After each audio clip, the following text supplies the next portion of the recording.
Here are 4 key things you missed about the frontman in Squid Game Season 2. And we're going to jump back and forth between a couple of these ones. We're going to get to why we think he might be the son of Il-nam. Yeah. We're going to get into why we think he has a soft spot for pregnant women, which I think was kind of an obvious one, just because we know he had a wife and an unborn child. We're going to dive into that in a little bit. He has some little tricks that are going on within the game as well when he's using the left hand versus the right hand. I don't know if any of you picked up on this, but I think I want to start with that. And it goes right into the game Six Legs, the episode Six Legs. Yeah, that was a crazy episode. That one was crazy. And we can also start off by saying, like, before their actual game started, before they were the next team to go up, everyone was already cleared from playing. Like, they had already either lost the game or won the game, and they were no longer in the room. Technically, In-ho could just throw the game and have Gi-hun and the rest of the crew all killed, and then go back to being the frontman, and no one would ever know. So in my mind, I actually thought that he would, like, screw them over. I don't know why. I just was like, okay, well, this is his chance to show, like, oh, Gi-hun, you know nothing. If I was In-ho and I wanted to sabotage this team and get them all killed, that would be the perfect place to do it. This would have been the perfect opportunity to do so, and he didn't, because... He didn't. He actually saved it himself when they were about to lose, when on that final kick, right? Yeah. And he stepped up, literally. It's crazy, because when everybody else was doing so well, I know, up to In-ho, I was like, he almost seems too perfect. He's gonna mess it up. He was actually throwing the game purposely, and we could visually see that. And you can tell that, yeah. Visually, it's clear, because on every single time, he had to do the game that's kind of like the Beyblade. I forget what that one was called, but he's got to wind it up and then throw it and try to get it to spin.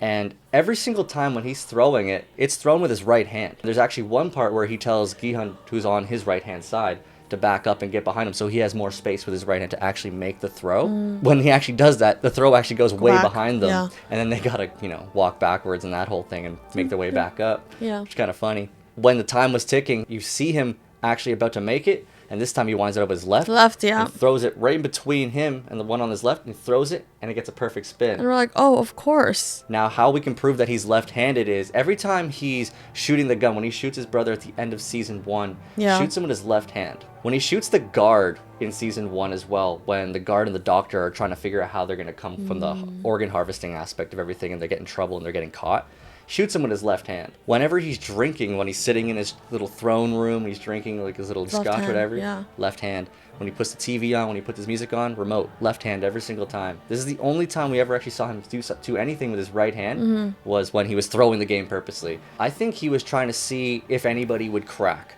Because when you see previous players who are playing the six-legged game, the girl who practiced witchcraft or whatever, that one, she was like losing her mind, and to the point where player 120 had to literally slap her in the face and be like, look, if you don't step up right now and accomplish this, like, I will kill you right now before we even make it to the end of the game. And then snapped her out of it. But you see just how people's minds work when they're put on the spot. That's what I was going to say. Clock ticking down, right? You see, like, people are just folding under pressure.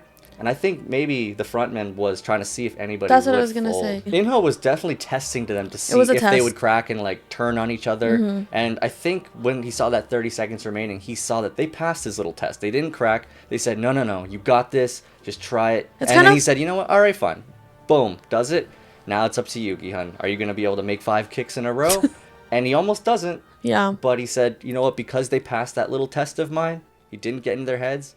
And he stuck his foot out, and he actually let Gi-hun's foot hit it too, so it even counted all properly and everything for the game, and they made their way across the finish line. If you think about it, like, they were all playing a game, but he was playing his own little game. Yeah, he's been playing his own game. Because there was no way he was going to die no matter what. And then we'll talk about the other point where he has a soft spot for the pregnant lady, player 222. He offered her milk, even offered extra food so that she can eat for her and the baby. And that was actually like showed his like soft spot. Like he has a soft spot, and he has a heart. But he also had a pregnant wife. He had a pregnant wife. He had to go into the games, and then when he finally got out and he won the games, his wife was no longer there anymore. And then she has her gravestone, which he hasn't visited in a long time. We saw the brother go and visit her grave. In-ho could be, living in this way where he's super upset about the whole situation. I think that's why he has such a soft spot for player 222, is because he sees a little bit of what could have been.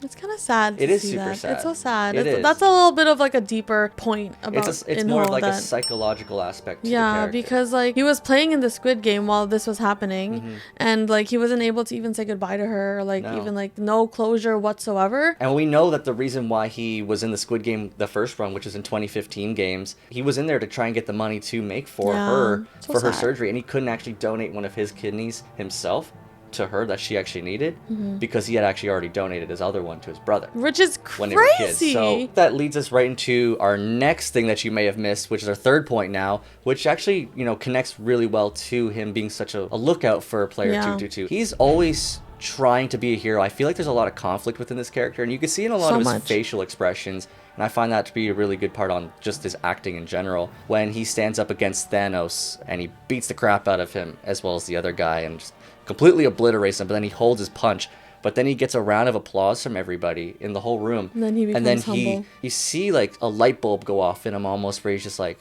oh yeah, and he gives like this little smile, like he really enjoyed that moment, like he liked to feel like he was the good guy. There was a few times where you see it, and actually if you go back into season 1, and this is kind of going to go play into, like, I'm a big Star Wars fan, and in Star Wars you have Darth Vader, and he wears the mask, and behind a mask you typically can't see emotions. But with Vader, for some reason, you can. And I find the same thing happened when we saw the Frontman in season 1, when Gi-hun and Sang-woo were at their final fight. They were the final two playing Squid Game. You see when Gi-hun wants to stop the games and play the hero that Gi-hun truly is. That's his character. He's the good guy. And then you see the VIPs really upset and like, what is he doing? What's happening here? Yeah, the VIPs and then you see the Frontman just like not even like reacting, it's or just like you can still mask. Yeah, and you can tell he's kind of like, but there's conflict. Oh dang, yeah, conflicted. You could see the conflict within just the way his body language was, of just kind of staring at it, not saying a word either. I mean, everybody else with the mask was very vocal about the situation, like, oh come on, I flew all the way here for this, and now they're just gonna end the games. Oh, that sucks. That's boring. But then he had nothing to say. He was like, whoa, that's an option. Like, you can do that, and I didn't have that within me to do that. Yeah, it's crazy. And then when we fast forward now to the end of season 2, it's so obvious that he really is jealous of Gi-hun in a way for trying to play the hero. Who gets punished at the end of season 2 for Gi-hun's, Gi-hun trying to play the hero again. And he vocalizes that himself. This is what you get for trying to play the hero. He also said that when they were in the limo. That's true. Like when he was the piggy bank. Yeah, that's right. And like, he always reiterates, like, why are you trying to be the hero when you could have left a long time and been safe? And I think that just has to come down to just him being jealous. I think he's just so conflicted and jealous of Gi-hun that he doesn't know which way to lean. I think we might even have maybe even like a similar moment to Star Wars, where we have that Darth Vader moment where he does turn back to the light and do something sacrificial to bring himself back and do something good at the end of the day. I don't know. I feel like if we're sticking to the themes of season 1 and season 2, I don't think he's going to go back to the light. I think after he lost his everything, his wife and his kid, I feel like he's dead inside. I feel like he's emotionless. Like, but, at least in at least in Star Wars, Darth Vader had his son and his daughter still alive. But In-ho has his brother. Oh yeah, and there's also a point where he did reveal that was him in season 1, and he's like, come join me. Okay, fine. Yeah, it's possible. It's very Darth Vader. It's very giving possible. Darth Vader. Wait, 001. Oh Il Nam. Wait, 001.